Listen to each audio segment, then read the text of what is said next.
I was about 10 years old. There was a small wooden house next to our schoolyard. That house belonged to an old man named Mr. Smith. Mr. Smith stayed in the house with his old wife. His wife loved children, maybe because they didn't have any of their own. All the kids called her Trick-or-Treat Granny. Every year, during the night of Halloween, she used to give all the kids lots and lots of candies, more than any other person living in our area. Every Halloween night, my friends and I used to run to her house and get as much candy as we could. She was old, but always smiling. Every year at Halloween night, she used to sit on her house porch with buckets of candy and give them away to every passing child. The town loved her for spoiling little kids. Mr. Smith also smiled at us whenever we went there. Perhaps he liked watching Miss Smith being happy while seeing all these kids. A week before Halloween, I went to buy groceries with my mom. She told me to get her some apples from the fruit basket, which was on the left corner of the small local store. I went there and started taking apples into my trolley, just when I felt someone standing behind me. As I turned back, I saw it was Trick-or-Treat Granny. She stood behind me, waiting her turn to get fruits. I always felt happy whenever I saw her, as she smelled like candy all the time. But this time, I didn't feel that way. Granny's eyes were a bit puffy, surrounded by dark circles. She smiled at me, but her smile was full of pain. My mom noticed us and came to talk to her. We came to know that she's not well these days. My mom waited till she finished her grocery shopping, and we gave her a lift home. When we reached her house, we saw Mr. Smith standing at the gate with a very angry face. Granny got out of the car and walked slowly towards him. We heard Mr. Smith yelling, "The doctors told you not to leave the house and take rest. Why don't you listen to me?" I overheard Granny replying, "Halloween is coming. I had to buy candy for the kids. I am all fine, don't worry." I felt grateful, thinking how much she loves us, that she went to buy candy for us, even in this bad health condition. After this incident, a few things started to become weird. Whenever we used to walk to school, we would notice Trick-or-Treat Granny sitting at our porch with her knitting wool and waving at us. But the next day, we didn't see her there, not even the day after tomorrow.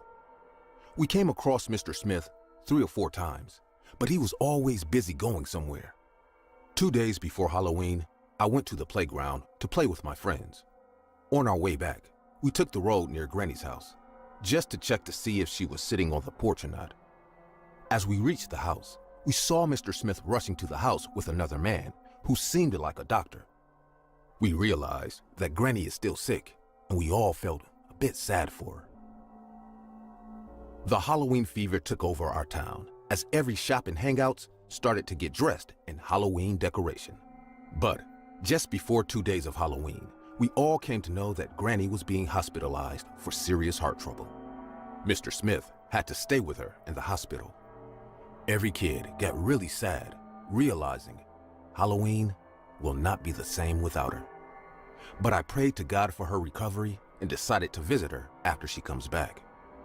It was the day before Halloween. My mother took me to the store to buy my Halloween costume.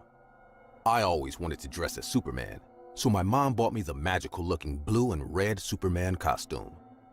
As I came back home, me and my dad started to put up all the Halloween decorations. After a tiring evening of work and excitement, I went to bed and fell asleep. At night, I had a very peculiar dream. I saw Trick-or-Treat Granny sitting at our house porch with candies in her palm and calling me, saying, "Come here, come on." She was smiling, but her eyes looked the same as that day on the grocery store. I woke up and realized it was morning time. The final day of Halloween came. Our long-distance relatives came to our house, hence, everyone was busy having a fun time. Being among all those people, I forgot about the dream. In the evening, my school friends came wearing their Halloween costumes. We were all looking funny.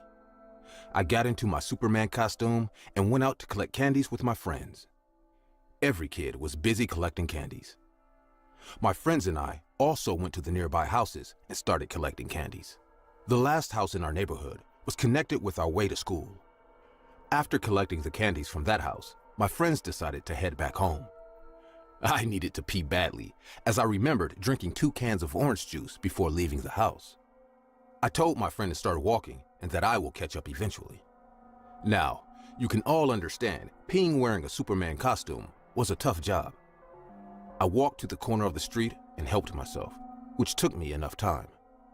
After finishing, when I looked up, I saw my friends were already gone. I lifted the candy bucket in my hand and decided to head home too. Just when I was about to turn, I noticed a flash of light coming from my right side. As the school road laid ahead on my right, I could see Granny's house in some distance. Being the only house near school, it wasn't that difficult to spot for anyone. What seemed strange to me was the house light was on. I knew there was no one in the house, then how come the room lights are on? I was a brave kid, hence, I thought to check it out. I was curious too. I walked towards the house, and as I reached the front door, I heard footsteps inside the house. I knocked on the door and said, "Anyone inside?" I thought it might be some stranger breaking into their house, but the response I got shocked me. I heard Trick or Treat Granny's voice. She said in a mellow voice, "Come on, I am waiting for you with candies." I was more than happy to know that she came back all well. I pushed the door open and entered the house. I have never been inside this house, so seeing it for the first time made me a bit shy. There was a couch on the dining in front of a TV set, and stairs were leading up to the second floor. I said in a loud voice, "Granny, where are you?" She muttered from upstairs, "Come up, kid. I am here." I walked up the stairs following her voice. As I kept walking, she kept talking. "I am waiting for so long, but no other kid came. Glad you came. I bought so many candies. Come and have it." As I reached upstairs, I saw a room at the end of the hallway. Pale yellow light was coming out from that room. I walked inside and saw Trick or Treat Granny laying on the bed, facing her back towards me. I could see that her body has become extremely lean, as if she has lost a huge amount of weight in just a few days. I guessed it was because of her sickness. She didn't turn towards me. Instead, lifted her long, lean arm, grabbing a handful of candies. "Come to this side. I am not well. I can't move much," she said in a frail voice. I felt like her voice was coming from a long distance, though she was lying just in front of my eyes. She started to laugh in that voice, and I felt something was odd. A feeling rushed down my spine that suddenly told me I shouldn't be here. I told her, "You take a rest today. I will come back some other time. Also, it's late. I probably should go home now." I was just about to leave when I heard a huge thumping sound on the wooden floor, as if someone jumped on the ground from a higher place. I turned back and my skin crawled. The blood in my veins clotted. I couldn't believe my eyes.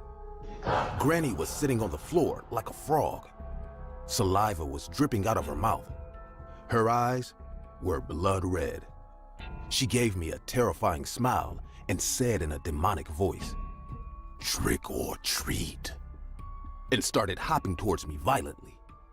I ran for my life. I even tripped on the stairs and hit my head. I was bleeding, but I didn't stop. I could hear the loud thuds of Granny jumping on the wooden floor as she chased me. As soon as I got out of the house, I slammed the front door behind me and ran away. I woke in the morning on my bed. My mom and dad got really worried as I didn't come home with my friends. They came looking for me and found me on the way to our house. I was lying unconscious on the road. After waking up, it all felt like a nightmare. But when my mom asked me what happened, I told them everything. I saw the look on their face changing as I told them all the details. When I finished, my mom hugged me to her chest and started crying loudly. My dad didn't say a word and left the room quietly. My parents didn't give any reason behind this reaction until I grew up. I came to know that Trick-or-Treat Granny passed away on Halloween evening due to a heart attack. They heard from Mr. Smith that she was in a lot of pain when she died. Her tongue came out of her mouth with saliva dripping from it. Her eyes turned all red from the blood clotting under her pupils. I didn't talk for an hour after hearing this. I felt sorry for her, thinking how much pain she has to go through on her last days. But I will never be able to forget that horrible side of her. Till today, on Halloween nights, I feel scared that she might come to visit me again. Get up to 60% off at Michael's. Shop Black Friday deals on thousands of items, from Christmas trees to craft supplies. Stock up and save on holiday essentials with these epic deals. Shop now, sale ends soon. Tim's non-alcoholic Bailey's flavored menu is back with new Dream Hot Chocolate and improved cream coffee. Around March of 2014, I started talking to this girl on Tinder. She seemed cool and fun, and after about a week of talking, she suggested we meet up in person. She invited me to this coffee shop, and I accepted. However, the day of, she started messaging me, saying she had something to tell me. Her pictures on Tinder weren't actually of her, and yes, she was a guy. He claimed that he really liked talking to me though, and begged me to still meet up with him. Naturally, I declined. I blocked his profile and just continued on with my life. About a week later, I started talking to another girl. Once again, she seemed cool and fun, and we hit it off right away. She asked me if I spoke to other people on Tinder frequently, and rather stupidly, I told her about my previous encounter with the man lady. Weeks later, I would realize that this new girl was the same girl as the week before. She asked me if I wanted to meet up, and I said sure, as long as it was in a public place. We decided on a cafe, and the next day I sat at the table waiting. 5, then 10, then 15 minutes had passed, and she was nowhere to be found. I then peered out of the window and saw, from across the street, a man staring at me intently. I looked away, waited a few seconds, and looked back, but he was still just standing there, staring. At that point, I left the cafe, got on my bike, and booked it home. I was definitely a little freaked out, but tried to pull myself together and reasoned that no one could have followed me. Then I deleted my Tinder profile, and things were normal for a few weeks. About 3 weeks later, I started getting these phone calls. The numbers always showed up as unknown. I picked up the first few times to some guy breathing heavily into the phone. I was already a little freaked out. After about a day, I stopped picking up any call unless it displayed the caller's name. Then, I started receiving texts. At first, they were all pretty harmless. Calls for attention, begging me to meet them in person. Then, it changed to very sexual texts, until eventually the messages became threatening, and whoever was messaging me started throwing out my family and friends' names and their whereabouts, saying he or she would get them involved unless I answered. Because they were texting me, I could see a displayed number, but when I called phone providers, they told me the number couldn't be traced and that it was likely a track phone. Great. I waited about 2 weeks, not responding to the text, thinking I shouldn't feed the troll, but eventually, it just became too much. I started getting upwards of 50 texts and phone calls a day. I would wake up to 10 or 20 texts every morning. I then decided just to change my number altogether. The texting and calls stopped for a while, but sure enough, it started happening again. I called my phone provider, asking if they ever gave out numbers at a user's request, and they said their policy stated that they wouldn't and couldn't unless a valid identification was provided. Then one day, I tried logging onto my Facebook, but was somehow denied. Within a day, friends started contacting me, asking me what the hell I was doing, saying that they were getting terrible messages from my account. In particular, one of my girlfriends was receiving messages about her mom who had died years ago. I apologized profusely and told people what was going on. I contacted Facebook and explained the situation, and they helped me access my account again, at which point I had it deactivated for a while. Enough was enough at this point. I decided to contact the FBI, explaining what had been going on for over a month now. They documented everything, but told me that since I or any of my friends and relatives were in no immediate danger, they probably wouldn't be able to do anything at all. At this point, I felt stuck. I thought about hiring a private investigator or a hacker. I decided against it, however, and just hoped it would fade out if I never answered. I left my Facebook deactivated and continued to ignore any texts and phone calls I received. I never had any trouble at home, but some of my closest friends received the occasional text as well, which freaked us all out. I hated that they got dragged into it too. One day, I came home and things felt very eerie. Door unlocked, windows open, and no one home. A strong breeze running through the apartment. I did a check of the place and found nothing else weird, so I locked everything up and just waited for my roommates to get home. It's been almost 7 months now. The calls and texts have more or less stopped. I'll get an occasional text, but at most one every 2 weeks. At the peak of it, I was receiving almost 100 texts a day. It definitely affected my social and personal life. I became much more weary of the people around me and of my surroundings. I just felt like I couldn't really focus on anything until this all stopped. Work was difficult, though I tried to maintain my composure as best I could. Everything was just weird. Life was weird. I've since stopped using all forms of dating apps and websites.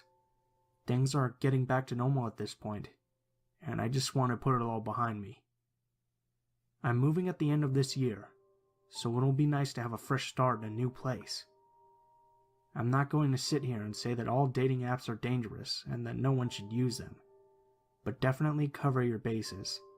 Ask more questions before meeting someone. FaceTime them first. Skype. Anything. I was naive about it, and I regret it. Be safe, stick close to your friends, and try to sometimes meet people in more traditional ways.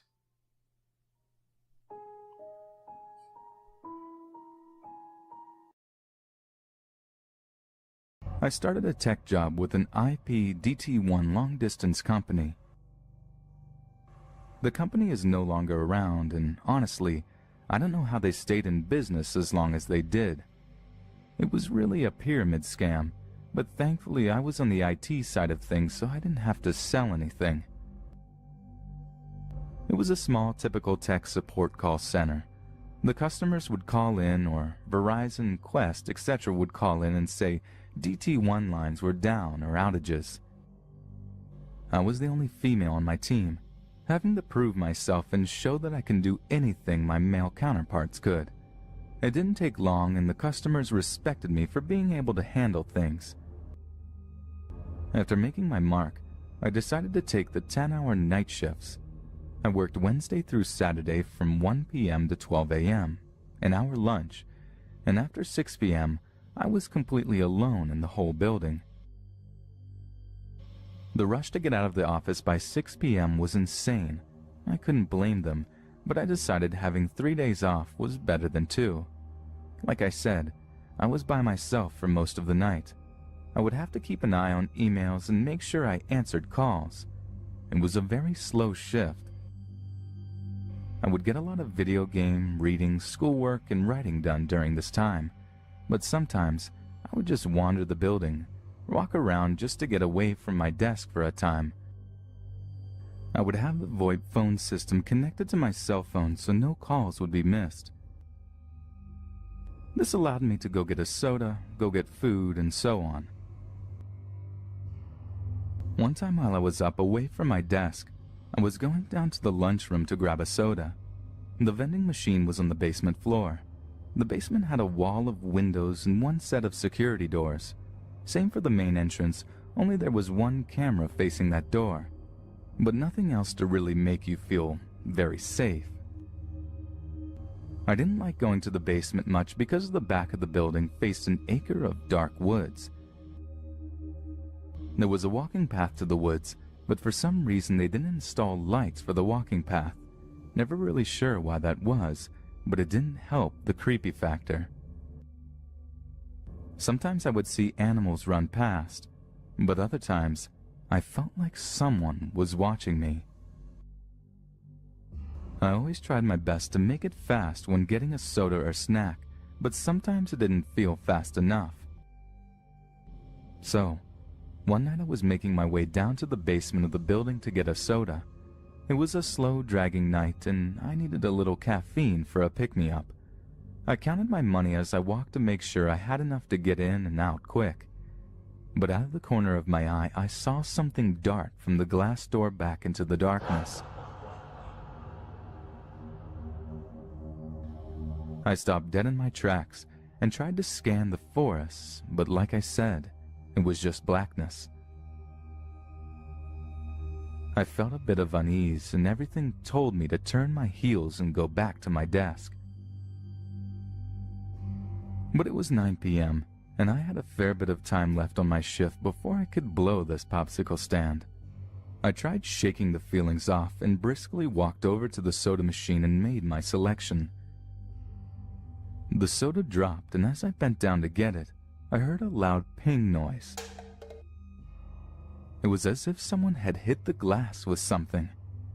I stood straight up and felt the hair on the back of my neck stand up. I slowly turned around and was scared to see someone out there. But as I made the full turn, I saw once again nothing but darkness. I thought this was a good time to book it back up to the main floor. I didn't bother with the elevator. I went to the stairs and ran up them. My heart was already racing from having to go down there in the first place, then the loud bang, and now running up 2 flights of stairs. Once I was back at my desk, I sunk down in my chair and tried to calm down. It was just one noise. I was in a building with locked doors and locked inner offices.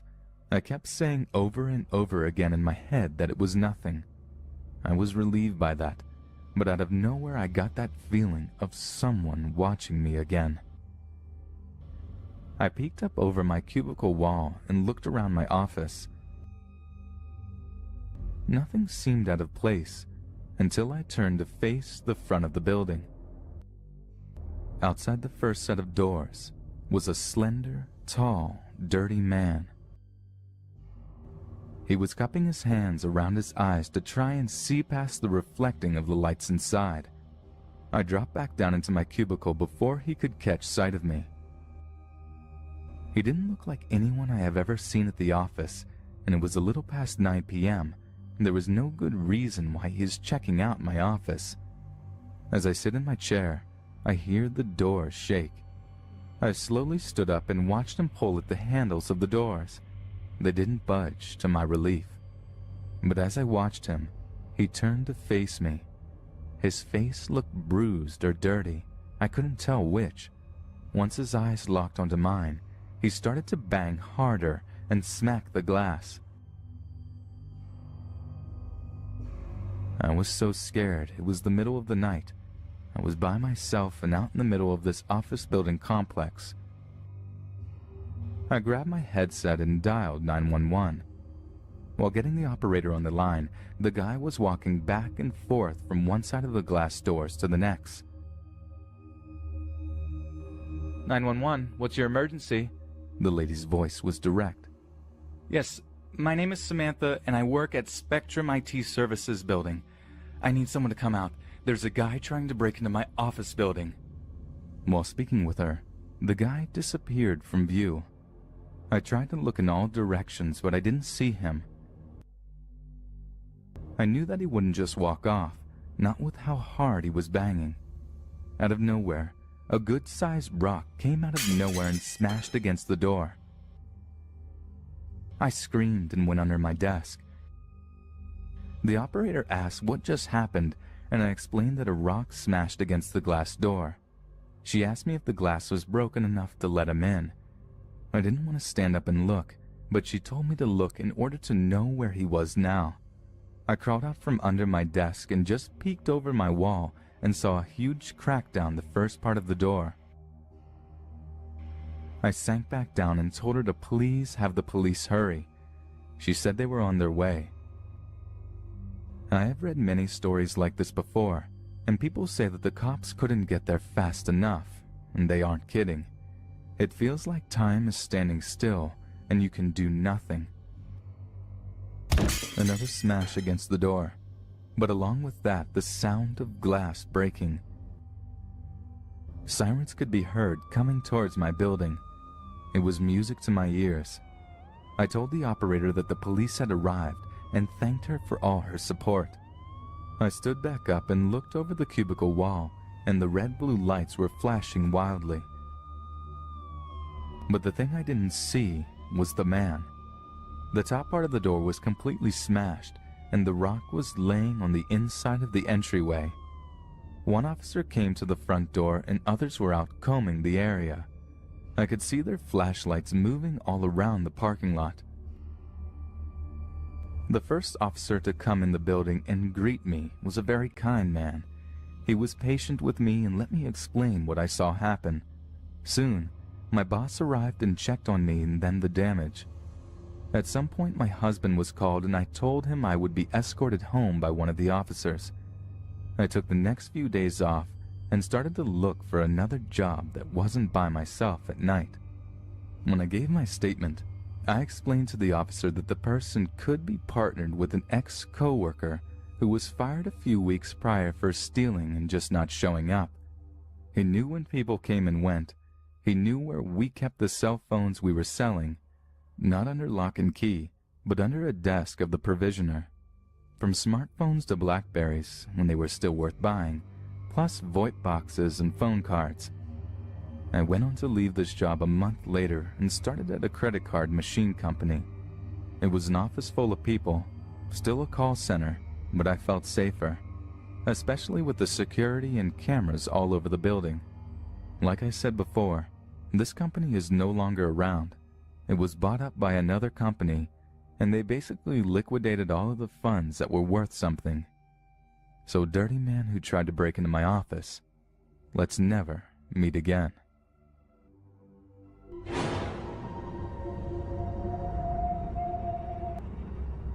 Get same in-store low prices delivered to your door. Holiday groceries from where you'd rather be. I'm searching for my sister until now. We lived in a small city in Houston, Texas. It was my parents, my younger brother and sister, and myself. Being the oldest sibling, my brother and sister often obeyed me. Taking advantage of my power over them, I ordered them to do little unimportant stuff like telling them to get me a glass of water or having them go get me the TV remote whenever I was feeling a bit too lazy. My parents often kept me in charge everywhere we went.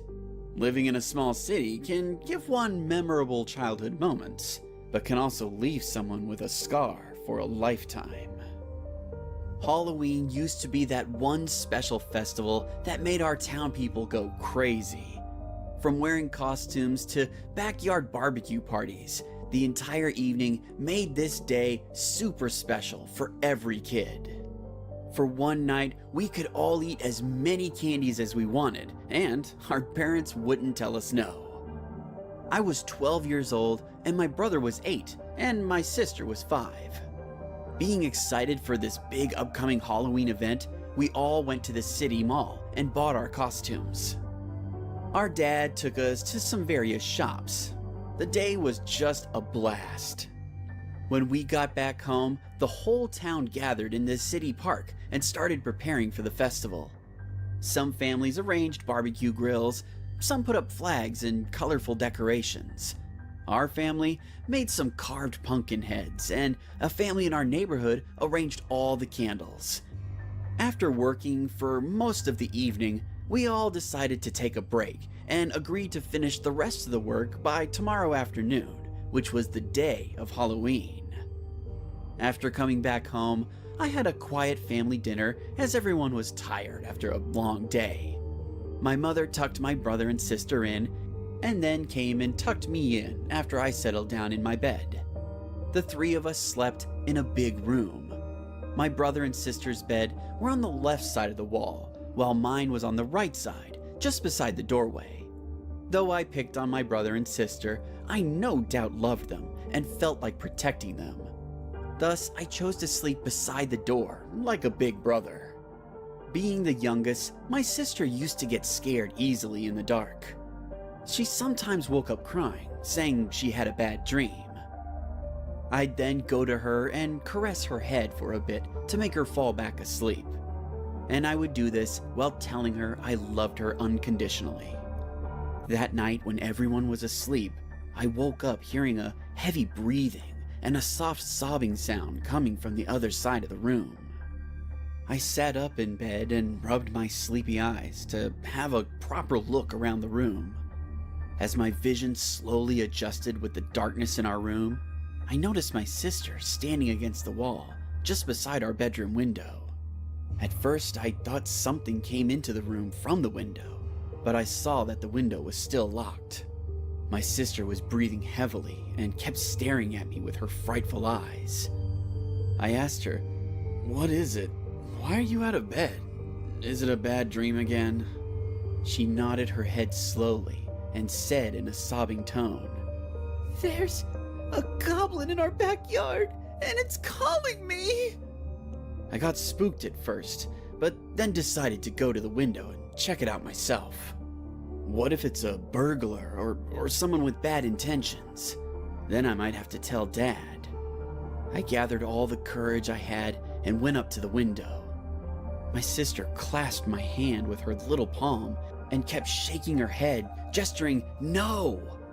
I calmed her down and made her sit on her bed, and then walked over to the window. I saw a small kid wearing a goblin costume, and they were standing in the middle of our backyard, looking straight at this window. At first, I heaved a sigh of relief, as it wasn't actually a burglar. Then I opened the window and said, "Hey, it's too late. You need to go to sleep, otherwise you'll miss the city park celebration tomorrow." My voice was a bit loud, so my dad came back to check on why we were still awake. But when I looked back after explaining everything to him, the kid was gone. I shrugged it off as a small, nothing to worry about incident and went back to sleep. The next day, everyone was running around the entire city. The festival mode hit, and I forgot about all the stuff from last night. Around 5 p.m., after my dad got back home from working at the city park, we all started on our Halloween get-ups. I was dressed as Pinocchio, wearing a fake pointy long nose made from ice cream cones by my mom. My brother and sister dressed as the Shining Sisters, which pissed my brother off as he had to dress like a girl. But after my dad handed us our buckets to collect candy, we all cheered up. When we came out of the house, every little kid in town was dressed as some spooky Halloween character and were wandering around the streets and houses asking for trick-or-treats. I went to our neighbor's house with my brother and sister, and our candy hunting mission began. After collecting buckets full of candy, we decided to go see the fireworks while eating the candy that we just got. The park was filled with kids and their parents. The three of us sat down under a tree and started having a fun time. Suddenly, I saw my sister looking to her right side, and she started breathing heavily again, just like last night. As I followed her eyes, I saw that same goblin kid from last night about 15 feet away from us. I looked back at my sister and said, "Hey, don't be scared. That's just another kid in a Halloween costume just like us." My sister believed me and she calmed down. I waved, looking at the kid, and the kid waved back to us. The kid started to wave us over with his hand while standing there silently. I got up and went to the kid with my brother and sister in tow. I looked at him and said, "Well, hi, where do you live?" The kid didn't say a word, and only his goblin mask kept smirking at us. It felt a bit unusual now, so I said, "Hey, can't you talk?" But suddenly, the kid did something completely unexpected. He snatched my little brother's candy bucket and started running in the opposite direction. I realized this was a little mean kid, so I kept chasing after him. Seeing me running after him, my brother and sister also started running with me. The goblin kid ran straight to a minivan parked under a dark bushy tree, far away from the crowded park. Just as I was about to grab his shoulder, he elbowed me in the eye so hard that I fell and hit the ground really hard. Suddenly, the minivan's back door opened up and two guys in entirely black attire grabbed my brother and sister and pulled them inside. I rose up to stop them, but someone already started the minivan and closed one door, taking my sister inside. While the other guy tried to pull my brother inside, I shouted, "Leave my brother alone! Let my sister go!" I heard the guy yelling to the driver to slow down the car, saying, "Oh, this one's not a girl, it's her brother! Ah, damn it! Stupid Halloween costumes!" The minivan slowed up a bit, and that devilish man threw my brother onto the road. Even though the van was going slow, my brother still scratched up his arms and knees. He even got a bump on his head from hitting a rock on the road. I quickly grabbed him and ran towards the van, shouting for help. But due to the entire area being secluded and everyone so busy celebrating at the park, no one was there to hear my cry. The van started to pick up speed, and that goblin kid leaned to close the other door. Just when he was about to do so, he removed his mask. And I saw it was just this bearded, ugly-looking man. It was probably a dwarf. He started laughing at me in a squeaky voice, and he started to wave goodbye at me as the van disappeared into the darkness. My parents and I are still hopeful that my sister is alive somewhere in this world. My parents still live in the same city, waiting for her to come back one day. I moved to California with my brother, and we filed cases to every police station possible. We kept creating search campaigns for my sister, using every social media platform we could. My brother and I never celebrated a festival again. Not after she was kidnapped by that horrible bunch of thugs. I'm sure that dwarf man must have followed and spotted my sister on the night before Halloween, and then they planned everything out ahead of time for the next day. I'm still so angry at myself for not taking this matter to my parents in the first place, and for chasing a stranger with my little brother and sister, instead of going to my parents for help. I pray to God every day, asking no harm to come to my little sister. Those horrible men with their preference for kidnapping little girls just... it shocks my heart with fear every day. So, Kathy, if you see this or come to know about us in any way, please come home. We'll wait forever for you. And I'd also like to say to every kid out there on Halloween, or, any day of your life, never go after a stranger without your parents' knowledge.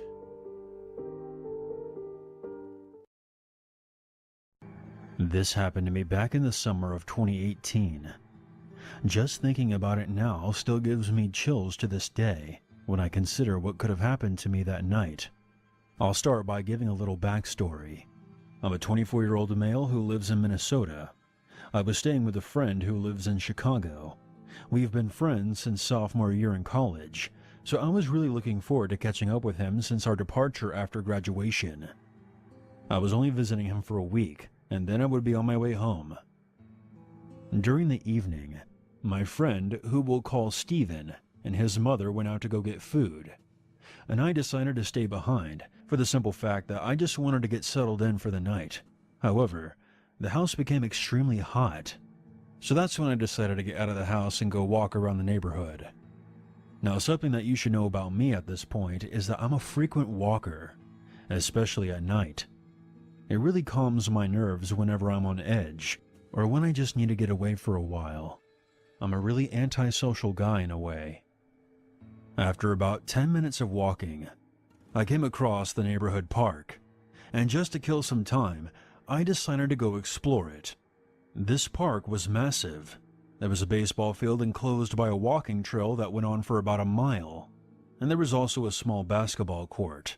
In the distance, I could also see a small playground area for children, along with a dimly lit bathroom that you would typically see at any community park. The creepiest part was the trees that surrounded the area.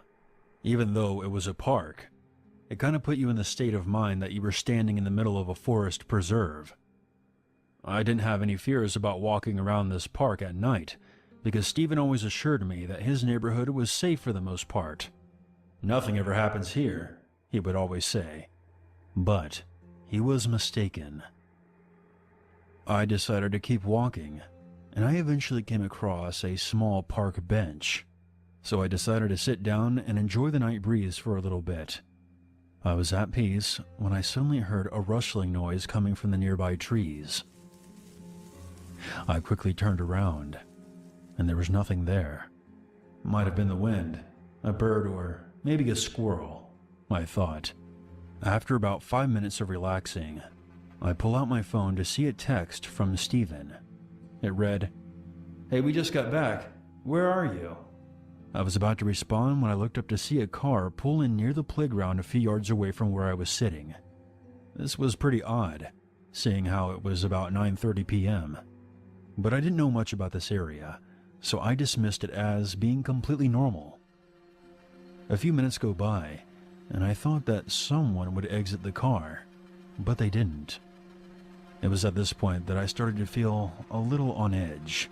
The headlights were irritating me, so I got up and started walking back to Steven's house. I texted him saying, "I'm on my way back from the park." In that moment, I heard a car door slam behind me, and I looked back to see a very large man. He was standing in front of his car, and it looked like he was staring right at me. Now keep in mind, it was pretty dark at this point, so I can't really describe any of his facial features. I began walking again, picking up my pace and looking behind me every few seconds. The man was now following me, and I was growing paranoid.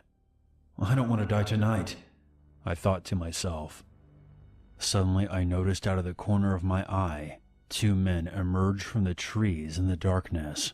I was almost at the entrance of the playground when I heard, "Hey, sexy, come here a minute.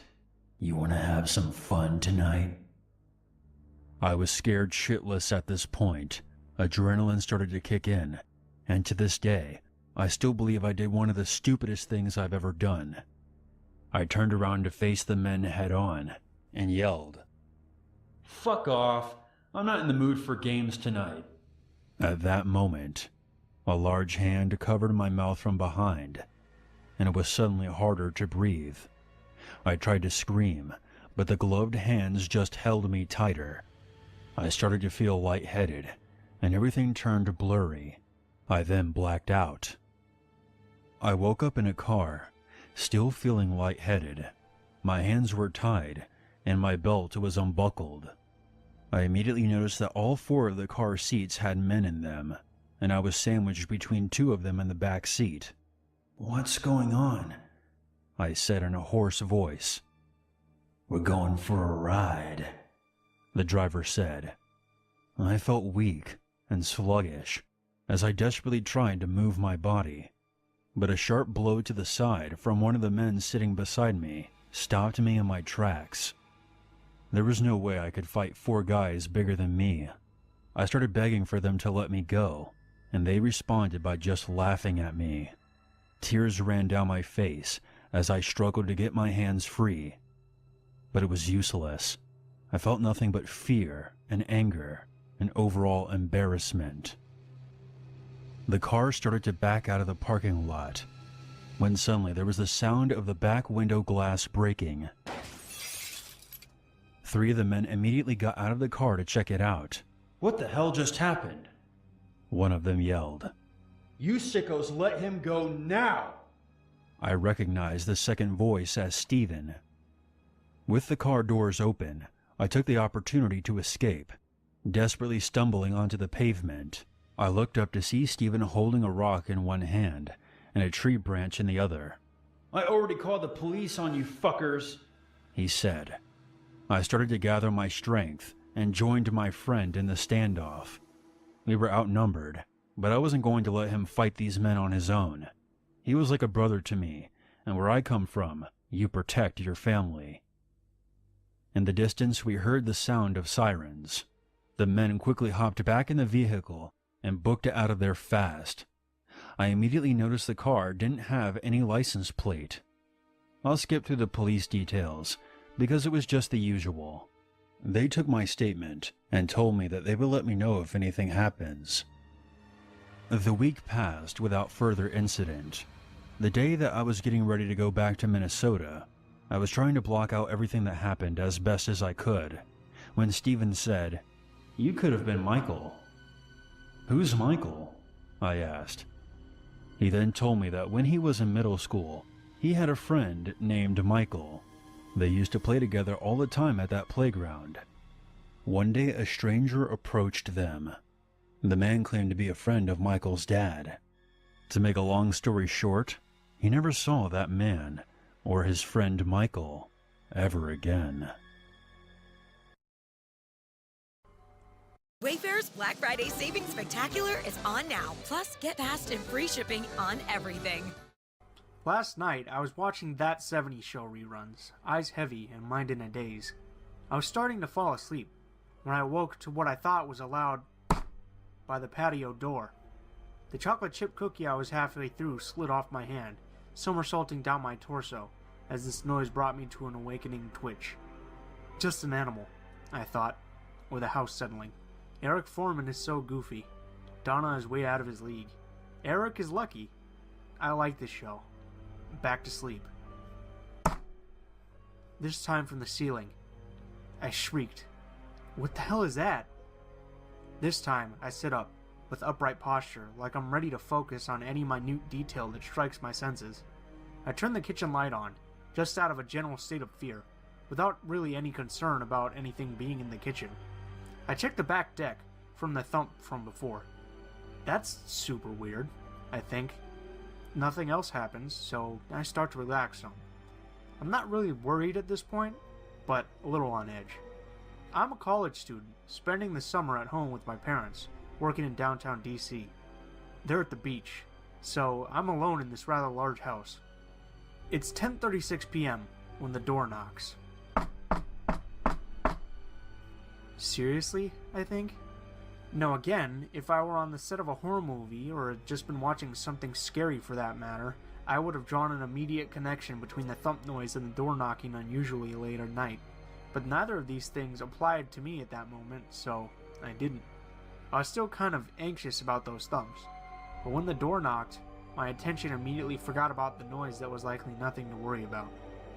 Probably a salesperson, or a mailman. I remember one time a few years back, a UPS man rang our doorbell at like midnight to drop something off. I was the only one awake at that time, so that had scared the shit out of me back then. Maybe it was something like that, I thought. Most likely scenario would be my buddy Frank, who considered coming over but said he was really too tired. He can be a little spacey though sometimes, so I guess he could have changed his mind without telling me. I guess I'd go over there and at least tell whoever the hell it is that I'd like my privacy. Unless it's Frank, of course, who I will then remind how spacey he could be. A little weirded out by the situation though, I grab the first thing resembling a weapon I can get my hands on. It's an old lacrosse stick. I hold it from the head with the shaft facing outward like a lightsaber. As I turn the corner to my foyer, I see through the door side windows a pair of skinny legs with odd worn slippers. Alright, this is weird. That's definitely a skinny chick. Maybe she's confused, trying to visit a friend and knocked on the wrong house. The house next door is about the same size and doesn't really look a lot like mine, but I don't know what else it could possibly be at this point. All of this enters my mind in a matter of seconds, between my footsteps in the kitchen and the doormat between the front door and the rest of my home. As I stand between the large, modern door and whoever the hell is out there, I lean my lacrosse stick on the ground behind me so the stranger won't see it. As my hand floats hesitantly towards the doorknob, I hear a voice coming through the other side of the door. No clear words, just light whispers.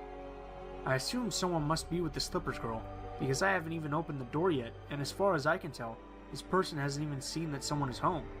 Unless maybe she's talking to herself. That was a thought that didn't come to my mind at all. My hand stopped frozen in air, about halfway between the rest of my body and the door, like I was doing some weird robot dance move. I wait for several seconds, disturbed by the odd synchronization between my movement towards the doorknob and the voice outside. I wait longer. No voices.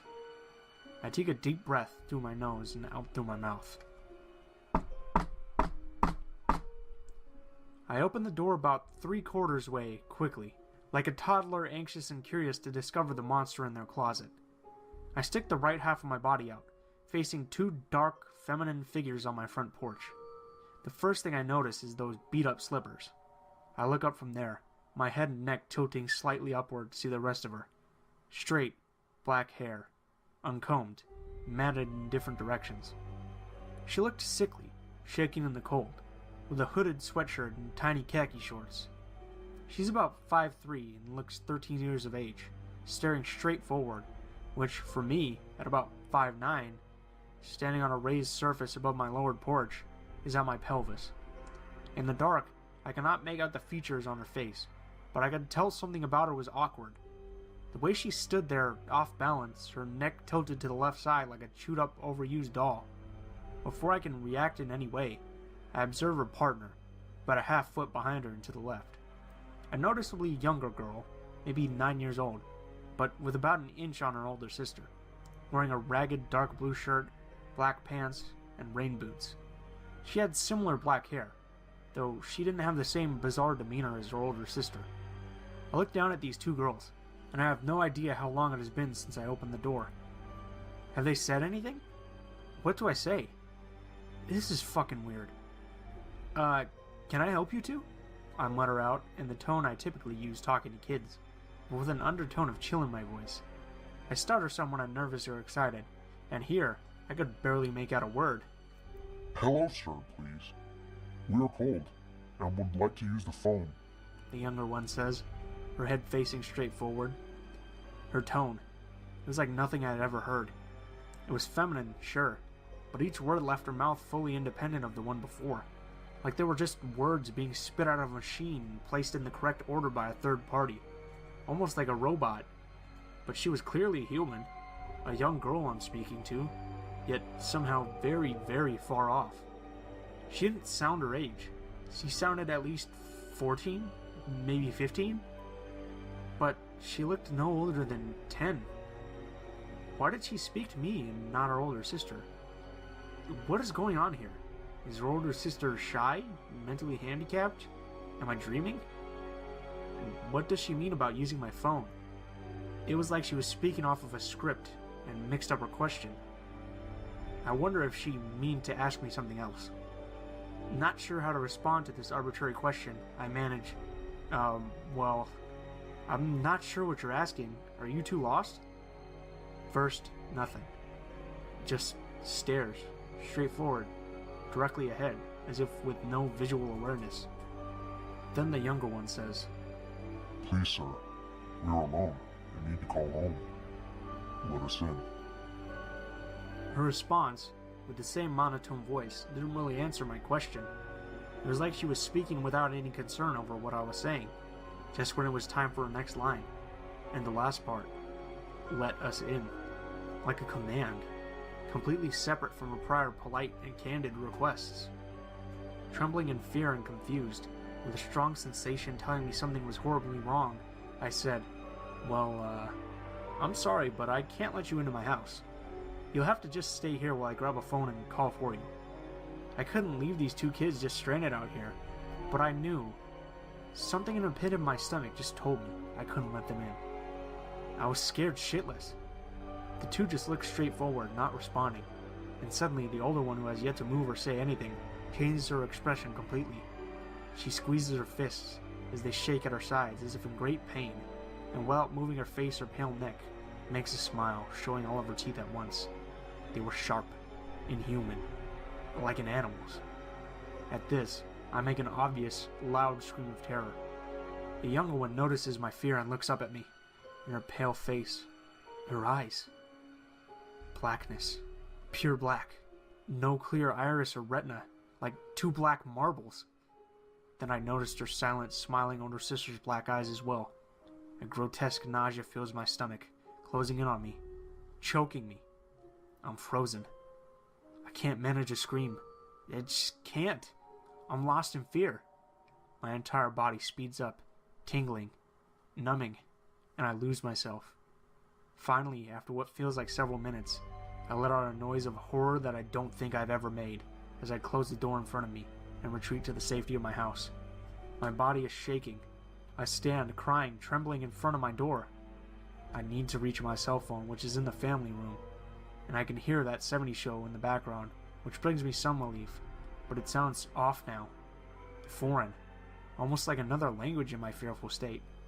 I need to call the cops. I know that I can't let them in. Get the fuck out of here! I yell while banging on the door in an attempt to scare them off. Undiscernible sounds come from the other side, like animal cries or barks. It doesn't sound like the younger girl. I know it isn't. I know it's the older girl, the silent, mentally off one. But I just can't fathom this. No. Fuck no. I need to reach my cell phone, but I can't move. I can't lose track of them. I can see the slippers in the side window, and I know that she's still there. More animal noises from outside. I scream, yell, bang my lacrosse stick against the door. Anything I can get out of my tired lungs and muscles. I felt like I was being attacked by a grizzly bear. I was in full-on survival mode, doing all I could to scare them away, but any noise I made was matched by the older girl with her disturbing barks and screams that to this day haunt my dreams. Then from the other side of the door, I hear a muffled, "We just want to call our mother," from the young girl. "Please, we are scared and alone. Let us in. Let us in." That last part, "let us in," is the same cadence twice over, like a recording. Please let us in, like a chant. Let us in. Let us in. Let us in. The younger girl continues, each demand louder and more assertive than the one before, as the older girl's noises match her demands. I wait for any sign of safety, of this horrible nightmare coming to an end. I continue screaming at them until finally it stops. The noises, the chanting, gone. The slippers are gone. I look out my window, sprinting legs. The other girl running the speed of a male track star, but with her legs twisting over each other like a circus freak. This is so fucked up, I think to myself. I see her trail off, catching up with her younger sister, who must have given the orders to leave while she stayed for a minute or two, barking, screeching, and yelping like a Neanderthal. I watch as the older sister finds her younger sister, waiting on the other side of the road. They stand there, not looking back at my house, just staring straight ahead, the other way, like they were waiting for something. Someone. And suddenly, a large figure walks towards them. Long legs and arms, and lanky, inhuman features. With the shape of a woman, but far too small and awkward in form, like one of those scarecrow animation figures from a Tim Burton film. This creature, this monster, leads them away into the night. I didn't leave my front door the entire night. I couldn't sleep, and barely have since. Close family, my girlfriend, and friends want to believe me. They say they don't think I'm crazy, but I feel they don't actually believe me. This is so fucked up, whatever this is. Wherever they are, it's real. Like they're subhumans trying to take over us. I don't know what this is, but they create this energy of fear and terror like nothing I've ever experienced. I lay awake at night, terrified when I open my eyes. That off older sister might be outside my window, hanging from a tree, smiling at me, waiting for me to walk outside and leave the house.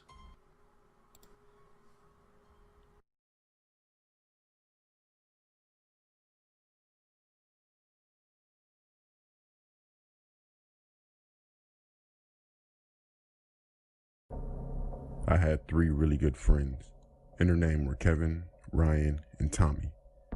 Every summer our parents would take us on a vacation. We always stayed in a remote cabin in the forest of Minnesota. The cabin was located on a large island in the middle of Lake Vermilion. Eventually, when we were old enough, our parents let us go to the cabin on our own for the first time. When we got there, we parked the car on the gravel road beside the lake. Then we had to take a boat across the lake about half a mile to reach the cabin. There were a few other cabins on the island, but they were all at least half a mile away. The cabin was quite small and only had a kitchen, a bathroom, and 2 bedrooms. At night, it was pitch black. There were no street lights for miles, and the only light came from the moon. There were no curtains on the windows, so when you were sleeping at night, you could see the moon shining down on the trees and the lake outside. On the 3rd night of our trip, we set up a campfire by the edge of the lake. The moon was full and the pale white glow was shimmering across the lake. We were gazing up at the stars when all of a sudden we heard a splashing sound, as if something was moving about in the water. Ryan suddenly stood up and pointed, saying, "What the hell is that?" We all looked in the direction he was pointing, peering into the darkness. After a while, I could make out he was pointing at. I'll never forget the feeling of terror that came over me. The hair on the back of my neck stood up, and goosebumps appeared on my arms. I was paralyzed in fear. Out in the middle of the lake, there was a woman's head. It was just floating there on the surface of the water, staring directly at us. She had pale white skin and long black hair. Her hair was matted to her face. The rest of her was submerged or not even there. We tried to tell ourselves that it was just a loon. They are black and white birds that hunt at night, diving deep into the water. It didn't look like a loon, but that's what we tried to convince ourselves it was. We threw some more wood on the fire and tried to forget about it, but it still gave me the creeps. About an hour later, I had to go to the toilet, so I walked down to the edge of the dock and peed into the lake. Looking out over the moonlit lake, I noticed the thing was still there, but now it was much closer. It still looked like the woman's head, and it still seemed to be staring right at me. Its face was still extremely pale, as if it hadn't been out in the sun for years, and I could easily make out some facial features, the eyes and the nose. A feeling of incredible unease came over me as I realized it couldn't be a loon. There was no way a loon could just tread water for that long. There were no ripples around it either. It wasn't moving at all. It was just standing there, stiff as a board, submerged in the water. I immediately zipped up my pants and ran back up to the dock to where my friends were, sitting around the campfire. I told them what I'd seen, but none of them dared to go down to the dock to take a closer look. We tried to tell ourselves it was just a log or a tree branch, just floating out in the water. I could tell everyone else felt uneasy too. None of us really believed that. We went back into the cabin and we shut the door, locking it behind us. It was very late and we just needed sleep. None of us mentioned a thing in the lake. We were all trying to avoid talking about it, honestly. There were no curtains on the windows, and I was getting ready for bed. I couldn't help but taking one last look. Peering out of the window, I could see the lake clearly, illuminated by the full moon. But the thing wasn't there anymore. It had completely vanished. I let out a sigh of relief, thinking it was a log that just floated away, or else it sank below the surface. Or perhaps it had been a loon, and it finally flown away. It was very hot that night, and we had to sleep with the windows open. My friend Tommy and I slept in one bedroom, and my 2 other friends slept in the other. We left our bedroom doors open. I was finding it hard to sleep, very, very hard. It was the middle of the summer and there wasn't even a slight breeze. The heat was stifling. As I lay there, I thought I could hear someone walking around outside the cabin. I kept my eyes tightly shut and tried to tell myself it was just my imagination. It sounded like someone with bare, wet feet pacing back and forth. I was trembling with fear, but I felt so weak I couldn't move. The footsteps, they sounded like they were walking up the steps to the cabin door. I wanted to shout out to my friends, but I was frozen in terror. Then the footsteps turned around and sounded like they were running down the steps and toward the lake. After a while, the footsteps faded away, and there was only silence. I reached over and shook my friend Tommy. He was already awake and he claimed he had heard the footsteps as well. Just then, I was startled to see Ryan coming running into our room.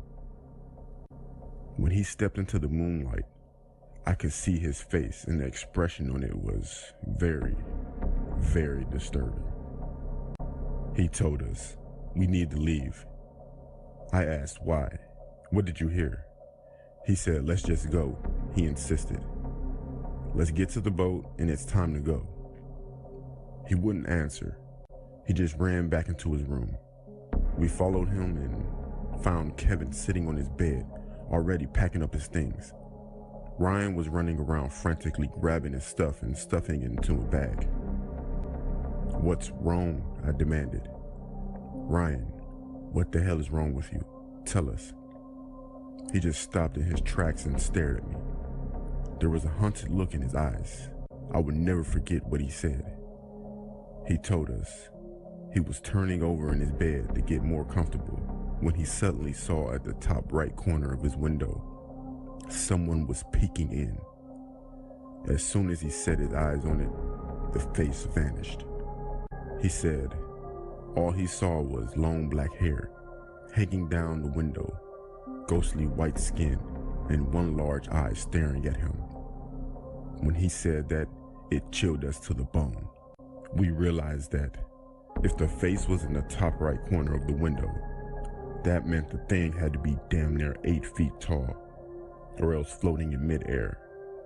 I felt like I was going to be sick. Let's just go now. We all agreed and packed our stuff up as quickly as we could. We grabbed our bags and ran out of the cabin, locking the door behind us. As we scrambled down the front steps, I glanced to the side and I saw footprints, bare, wet footprints, in the dirt all around the cabin. We ran down to the boat and threw our stuff in. We untied the boat from the dock and we sped off. I looked back over my shoulder and stared at the island, but I didn't see anything moving. However, I had the strangest feeling that someone or something was watching us. When we finally reached the other side of the lake, we tied up the boat, stuffed our backpacks in the car, and drove off. We had been driving for about 10 minutes when, out of the blue, Ryan suddenly broke down sobbing. He kept saying over and over, "What was it, guys? What was it? What did we see?" On the way, we called our parents to tell them what happened. Ryan was freaking out, and we didn't know what to do. They told us to just get home safely and quickly. My friend's dad went up to the cabin a few days later and said he saw nothing out of the ordinary. However, he did mention that there were bare, wet footprints all around the cabin, which he thought was odd. Whatever Ryan saw in the window really hit him hard. After his breakdown, he had trouble sleeping and ended up having to go into therapy. They gave him some pills to calm him down and allow him to get a decent night's sleep. As time went on, he recovered and ended up being fine. But to this day, he still can't sleep unless the curtains on his window are completely shut. To this day, I still cannot explain what we saw in the lake that night. I never went back to the cabin. Tommy and Kevin had both gone back and everything was fine. But Ryan refuses to go back, and frankly, I'm with him on this one. Our school began its classes after the long holiday of Christmas. The corridors were once again flooding with the laughter of young boys and girls. I was happy to see my best friend after a long Christmas holiday. We went to have lunch in the cafeteria and shared our experiences with our holidays. The school I study is one of the biggest schools in our city. We had long hallways, huge classes, and a wide playground. I often walked to school with my best friend Matt, who lives nearby my house. One day, when we were walking toward school, Matt pointed to a poster hanging on a nearby tree. It was a poster of a man. The headline read, "Wanted, Dead or Alive," and the bottom line, it mentioned, "Escaped Convict." We discussed our entire way to school that this person has surely done something really bad for being on the list of a wanted criminal. After reaching the school, our principal announced everyone to gather in the playground. A group of local cops was also present there. At first, none could guess what was going on, but then our principal told everyone that the cops are looking for a highly dangerous criminal, so we are being instructed to call 911 or tell our adults if we ever spot this guy. Also, the teachers became very conscious of every kid in school. They told our parents to come get us after school when possible. For those who travel alone, should go home in groups and not stay out after dark. I became a bit upset as I just got back to school and wanted to play basketball after school hours with my friends. Our coach canceled all our basketball practice for the alarming situation and shifted it to an early morning schedule. I am not an early riser, but for the sake of basketball, I scheduled my routine accordingly. The practice used to begin at 6 a.m. sharp, hence, being late resulted into punishments.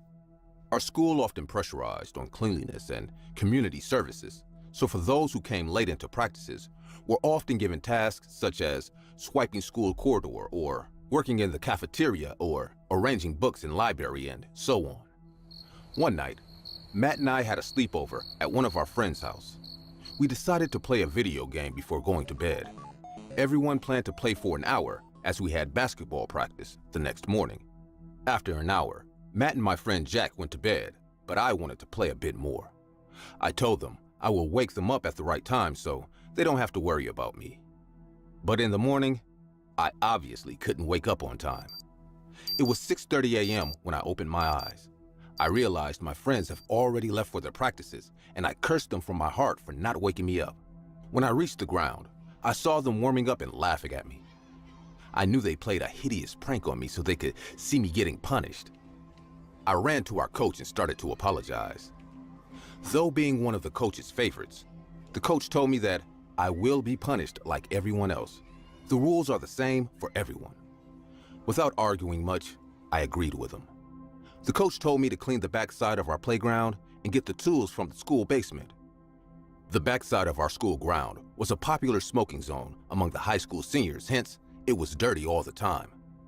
Every day, our sweeper used to clean that area after school hours, and the next day, the seniors used to mess it up again. I put my backpack on the ground and walked towards the school building to get the tools from the basement. As I reached the school basement and opened the door, a dark hallway down the stairs stood in front of me. I slowly walked down and turned on the light switch underneath the passage. The basement is generally filled with school supplies, extra chairs and tables, and all other stationary stuff. The mop and bucket were kept in the corner, so I walked to get it. As I took the tools and was about to leave, I noticed a bunch of tattered clothes lying on the basement ground. There were a bunch of plastic water bottles lying beside them, too. The basement was not very tidy anyway, so I thought these are nothing but some old school junk. One thing that stuck in my mind is a foul smell of burnt tobacco. The smell was floating all around the basement. I told myself, someone might be secretly smoking here, but who can that be in this early morning? As I kept thinking, standing alone, I realized I am wasting my time and that I have to get back to the cleaning so that I can join the practice as soon as possible. I got upstairs and closed the basement door. One other weird thing I noticed is that the lock of the basement door was broken. I thought to let the coach know about it in case students are sneaking in to smoke there, which is really not safe because the school can catch fire if they leave burning buds down there. As I was walking towards the backside of the playground and saw Matt and Jack still making fun of me, I ignored them and went ahead. The backside of our school playground is secluded, which is why it is a popular smoking spot among the students. All of our school garbage bags are kept here, so the place always carries a stinking odor. As I swept the burnt buds from the ground, I kept cursing my friends even more. The smell around me made me nauseous. Still, I kept on doing my job. I didn't realize what time it was, but I was almost done just when I heard something. It was coming from the corner where the garbage bags are kept. First, I thought it might be a squirrel or some small animal, so I dumped the dirt into a nearby dustbin and decided to head back to the playground. As I turned back and took my first step, I heard a terrible sound that heightened my senses and fear. It was the sound of someone eating vigorously, as if someone was munching food like a hungry dog. I looked back to see what was going on, and what I noticed made my heart skip out of my throat in fear. There was a guy sitting behind those garbage bags facing his back towards me. He was eating the rotten leftovers from the cafeteria from those garbage bags. I could see white worms crawling down his elbow as he put his hand inside those bags to take out those rotten foods. I know I should have been smart and ran to tell the coach about this guy, but I made a really dumb move. I called out to the guy and said in a broken voice, Hey, are you all right? You shouldn't be here." The guy suddenly stopped and looked back at me. I never knew what hell looks like, but when he looked at me, I felt what hell is. His eyes were red and white worms were hanging from his mouth. He was chomping a bad piece of half-eaten burger. I immediately recognized his face. It was the convict who broke prison. He suddenly got up and pulled a sharp knife from his pocket and said in a cold, horrifying voice, "I am gonna kill you, and then burn your body, and then eat you like these worms." I was beyond terrified. I tried to scream, but no sound came out. The man started to walk towards me in a feeble way. I noticed his one leg was injured as he kept limping towards me. Luckily, my coach came to check on me, and as soon as he saw that guy, he too recognized him. He immediately jumped on that man and pushed me away. The man started to hit my coach, but he was too weak, and our coach is a strong, healthy man. He knocked that guy out with one single punch. I started to scream and call for help. All my friends came running and noticed the entire vicious situation. The cops were called immediately, and they came and arrested the escaped convict. Our school was searched thoroughly, and it came out that the guy broke into the school basement. He might have stayed the entire Christmas down there to save himself from the cold outside. The clothes that I saw were his. He injured himself while jumping the jail fences, which is why he was limping. Not just these, I read in the newspaper the next morning about his arrest. The man was convicted with charges of first-degree murder. He burnt his neighbor's house, and when the police got there, he was seen eating the burnt flesh from his dead neighbor's body. I am grateful that my coach didn't get hurt while saving me. The more I think about that day, the more I understand that he didn't just threaten me that day. He actually meant it. If my coach didn't come back to check on me, he might have done the same thing to me, which he did to his neighbor. I really hope he stays behind bars forever, and we never meet again. Come here. So this happened over the course of a year.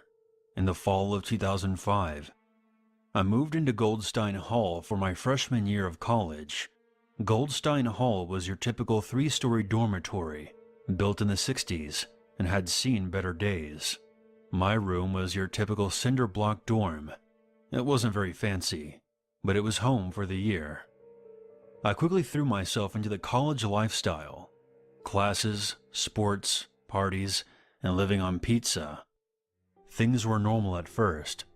My roommate Alex was a very shy kid who liked computers and watching football games. But he was homesick, and he spent a lot of time at home, so I would get the room to myself. One day while typing up a paper on my computer, I felt a chill go up my back as my TV suddenly turned on. I was creeped out, but I tried telling myself that I must have accidentally hit the remote button, even though I knew it was on my bed. There were times I would hear knocks at my window, but nobody would be there. Or I would have my door open and see it slam shut, as though it had been hit with a gust of wind.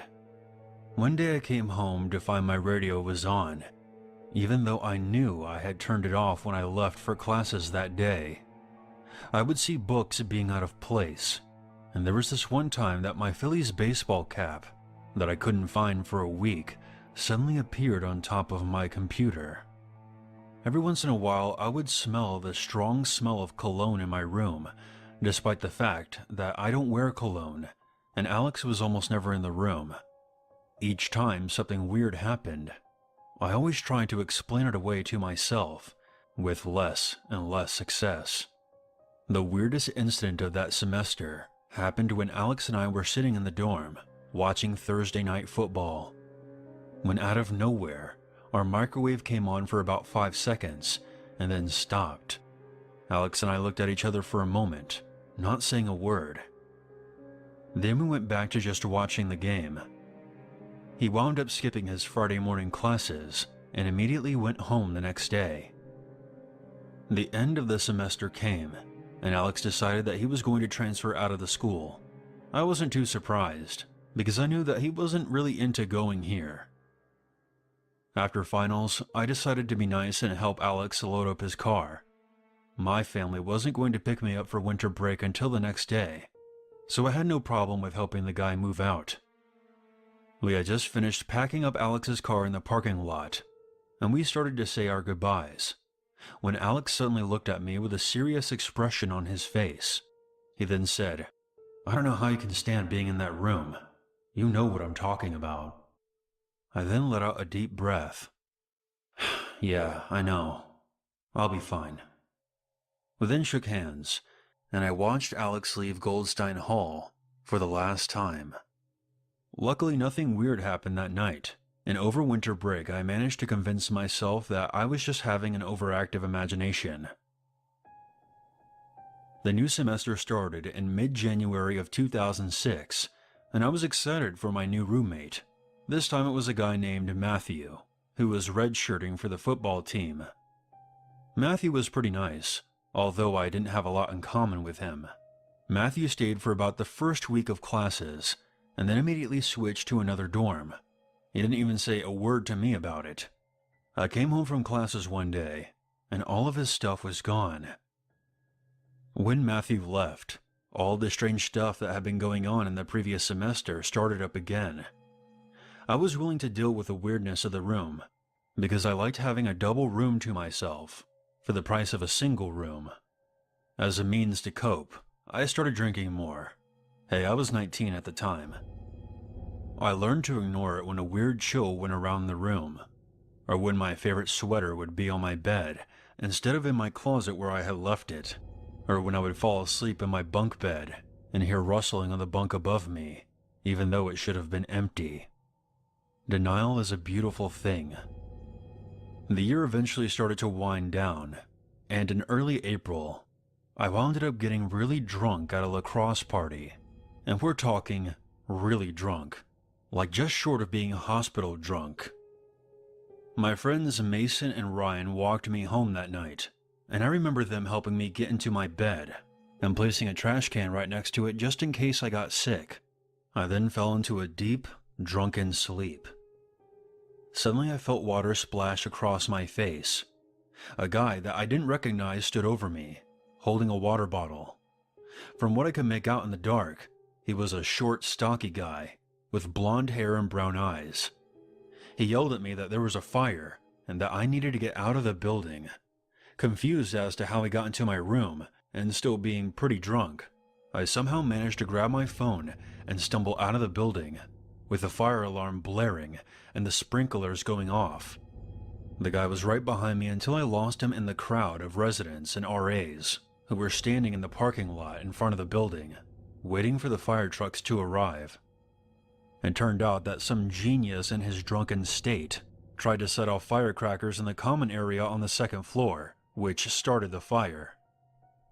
We were allowed to move back in 2 weeks later, after all the water damage was repaired. When I got back, nothing happened in that dorm for the last 2 weeks. I tried looking for the guy that had woken me up in the dorm, but I couldn't find him anywhere. And eventually the year was over, and I left that dorm for good. Fast forward to about Halloween weekend, 2006.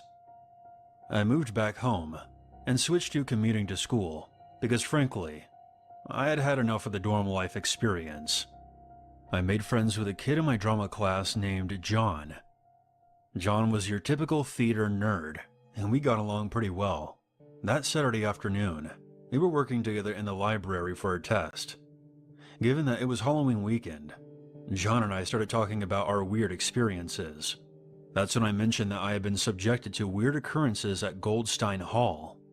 John looked at me dead in the eye and said, "You know that's where a kid died back in the 80s, right? My uncle who went here at the time told me about it." John went on to tell me that in April of 1986, a group of guys who were in a frat decided to set off a smoke bomb inside the common area on the second floor of Goldstein Hall. It started a fire that quickly got out of control, and a student died. He was found in his dorm on the first floor, apparently dying of smoke inhalation while trying to escape. Naturally, the story spooked me, and feeling immensely curious, I asked John if he wanted to look up the yearbook archives that were in the library. He agreed, and we were able to find the 1986 yearbook. I thumbed through the yearbook, and then froze when I found what I knew I was going to find. There was a memorial page to the fire victim, Kevin W. Anderson, born August 15th, 1967, and died April 6th, 1986. The smiling photo of Kevin looked exactly like the guy who had woken me up in my dorm the night of the fire.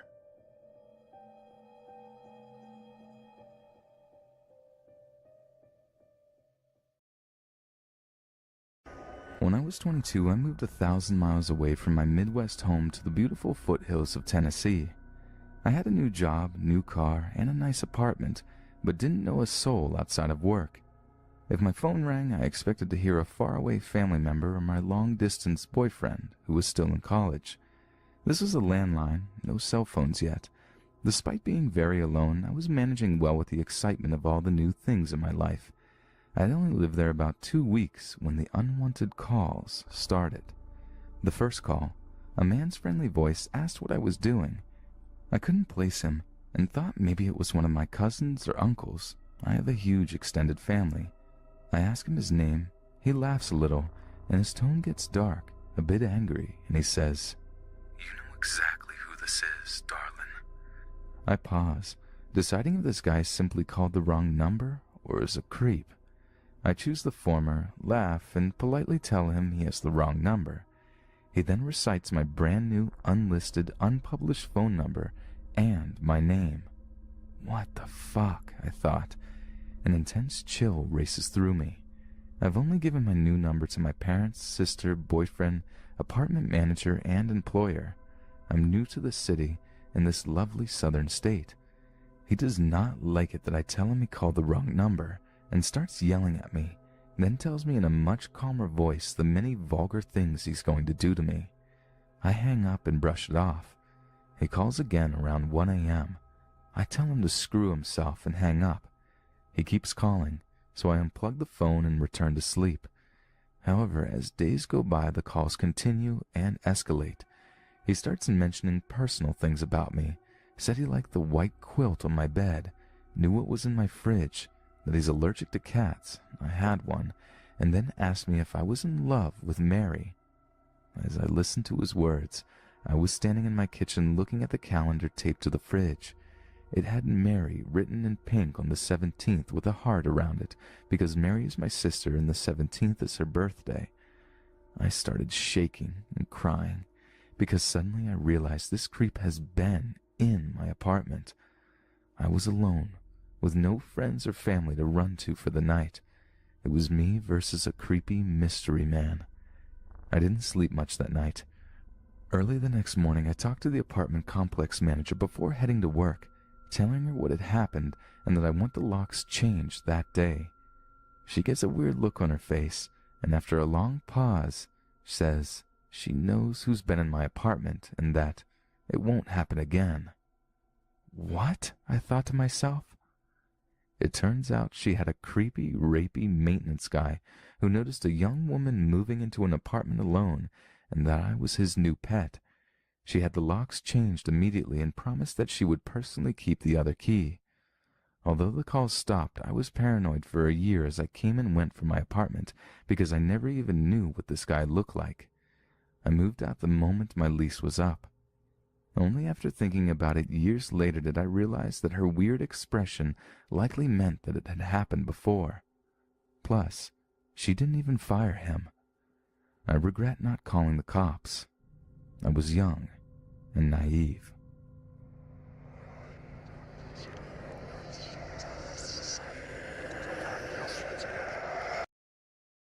One night in a small American town, a young girl threw a party and invited all of her friends from school. There was a large group of boys and girls, and as the night went on, they began telling scary stories. One boy said he had heard an urban legend about an old graveyard that was located near the girl's house. According to the story, an old woman had been buried in the middle of the cemetery, and there were rumors that she was a witch.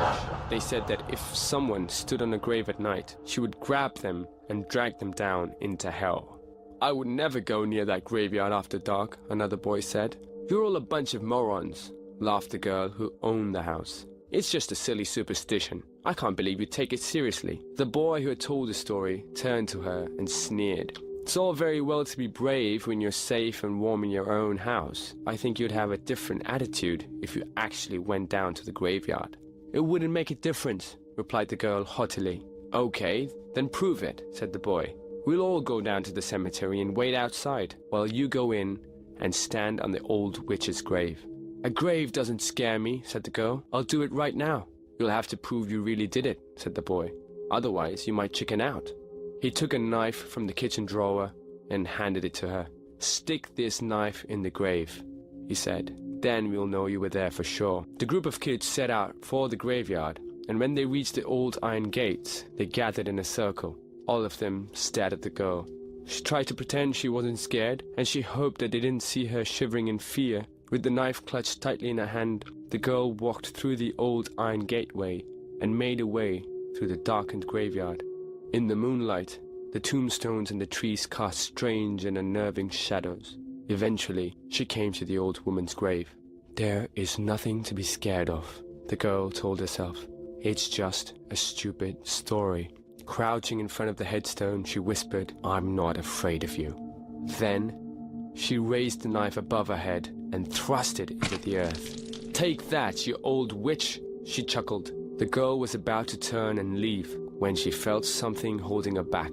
She couldn't move. Something was tugging on the hem of her dress and dragging her down. She was filled with terror and flew into a panic. Help! She cried. She's got me! She's got me! When she didn't come back, her friends began to get worried. After a while, they cautiously entered the graveyard to look for her. They found her sprawled across the old woman's grave. She was dead, and her face was frozen in a silent scream.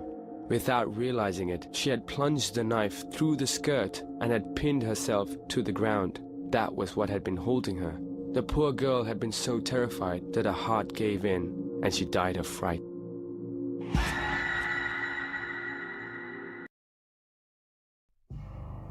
This is a story of my college days. I lived in a rented house with my roommate, Nancy. She loved to party. On the other hand, I was always a shy girl. Even though we were poles apart, Nancy always cared for me like a big sister.